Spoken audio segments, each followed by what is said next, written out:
Hey, salut à tous les amis, et on se retrouve pour une nouvelle vidéo. Ça faisait un bail qu'on s'était pas vu, je m'en excuse encore.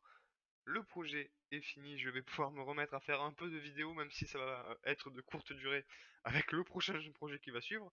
Mais je peux néanmoins parler de la Snapshot 21W14A qui est sortie hier au moment où je tourne la vidéo et qui n'est pas une très grosse snapshot vu qu'elle arrive après les vacances du staff de chez Mojang, mais qui apporte quand même 2-3 changements sur quelque chose qui n'avait pas été touché depuis longtemps, à savoir les minéraux, et pas n'importe quels minéraux, mais les métaux que l'on peut récolter. À savoir que les métaux que l'on récolte, quand on les minait avant, ça nous donnait le minerai en question, c'est-à-dire qu'on récupérait ce bloc-là, on récupérait le gold ore, l'iron ore ou le copper ore. Mais maintenant, cela a changé, on va passer en survie pour voir ça. Car maintenant, si on récolte celui-ci, alors c'est une pioche normale, j'ai juste un breaking dessus. Si je récolte l'or, je ne récolte pas le minerai, mais je récolte du raw gold. Pareil si je mine sa version en deep slate. Et c'est pareil pour tous les autres métaux. Donc le fer, je récolte du hop là, raw iron. Et pour le cuivre, je récolte du raw copper. Hop là, on va aller chercher derrière. Voilà, on a mon raw copper, j'en ai un capopé ici. Alors ces raw copper, iron et gold, on va pouvoir les faire chauffer et en soi ça va nous donner, c'est un ratio 1-1, un raw gold va nous donner un lingot d'or. On peut le voir, le temps que ça finisse de cuire, hop là, j'ai eu un lingot d'or. Et c'est pareil pour le fer et pour le copper. Un raw iron va me donner un lingot de fer et un raw copper va me donner un lingot de copper. Donc on peut les voir les trois ici. Je vais déposer ça dans le chest. Hop là, hop là. Mais là où le changement est plutôt assez particulier, c'est que du coup, on peut toujours récolter ces minéraux avec une pioche normale et les avoir sous forme de gold or. Pareil avec les versions de Deep Slate et avec les deux autres pour l'iron et pour le copper. Mais là où ça devient très intéressant, c'est avec fortune. Car si on a fortune, le taux de drop des, hop là, des raw matériaux va augmenter. Donc là, par exemple, je n'ai pas un seul raw matériel de aucun de ces trois. Et si je mine là avec, j'ai une pioche fortune 3. Hop là, on va voir que je tombe. Bon, là, j'ai pas eu de chance, j'en ai un.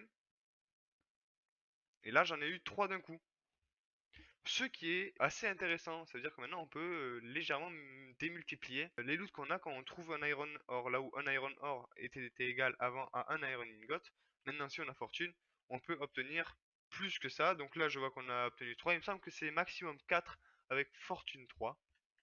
On va vérifier ça, là j'en ai un, ici on va voir combien je tombe, là j'en ai qu'un seul, donc je n'ai pas eu de chance. On essaie ici, là j'en ai eu un, et là j'en ai eu qu'un seul.